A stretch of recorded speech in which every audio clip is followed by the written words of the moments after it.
আসসালামু আলাইকুম এভরিওয়ান, কেমন আছেন সবাই? আশা করি ভালো আছেন।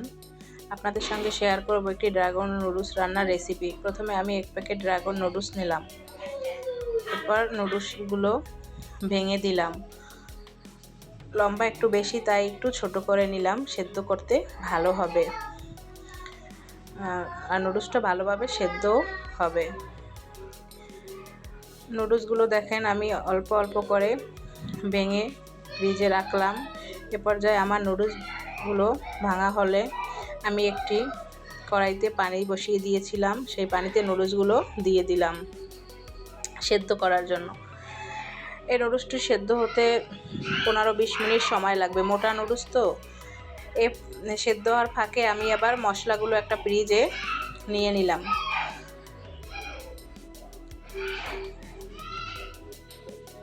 আমি এখানে প্যাকেট থেকে মশলাগুলো ফ্রিজে ঢেলে নিলাম।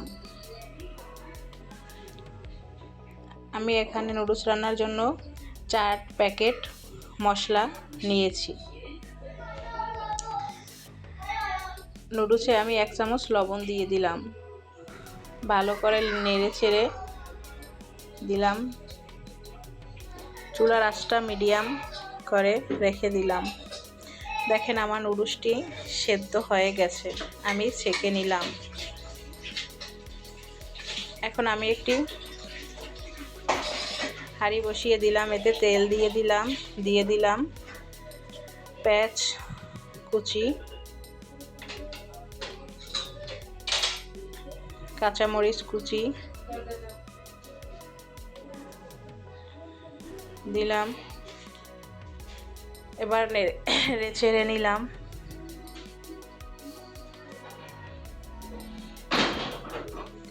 এরপরে আমি মিডিয়াম সাইজের 2টি টমেটো কুচি আর ক্যাপসিকাম কুচি করে রেখেছিলাম, এগুলো এখন দিয়ে দিলাম।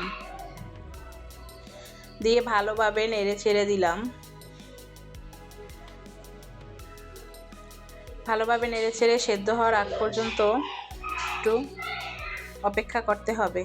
সেদ্ধ হয়ে গেলে সামান্য পরিমাণে লবণ দিয়ে দিলাম। লবণ দিয়ে একটু সামান্য কালারের জন্য হলুদের গুঁড়ো দিয়ে দিলাম। হলুদের গুঁড়ো দিয়ে নেড়ে চেড়ে মিশিয়ে দিলাম। ভালোভাবে মেশাতে হবে। ভালোভাবে মেশানো হয়ে গেছে। এ পর্যায়ে আমি দিয়ে দিলাম ডিম। 2টো ডিম দিয়ে দিয়েছি আমি। 2টো ডিম দিয়ে ভালোভাবে মিক্সড করে দিলাম। এরপর দিয়ে দিলাম আমি যে মশলাগুলো ছিঁড়ে প্লেটে রেখেছিলাম, সেই মশলাগুলো দিয়ে ভালোভাবে মিক্সড করলাম। তারপর দিয়ে দিলাম নুডলসগুলো আমার দেয়া হয়ে গেলে এবার সুন্দর করে নেড়ে চেড়ে মশলার সাথে মিক্সড করে নেব। এ পর্যায়ে আমি নুডলসটা ঢেকে দেব কিছুক্ষণের জন্য। কিছুক্ষণ পর এসে আবার নেড়ে চেড়ে উল্টে পাল্টে দিলাম, যাতে সব কিছু একটার সাথে একটা ভালোভাবে মিশে যায়। এতে করে নুডলসটা খেতে অনেক মজা হবে এবং স্বাদটাও বেড়ে যাবে। আবার ঢেকে দিলাম নুডলসটি। দেখেন এ পর্যায়ে আমার নুডলসটি রান্না করা শেষ।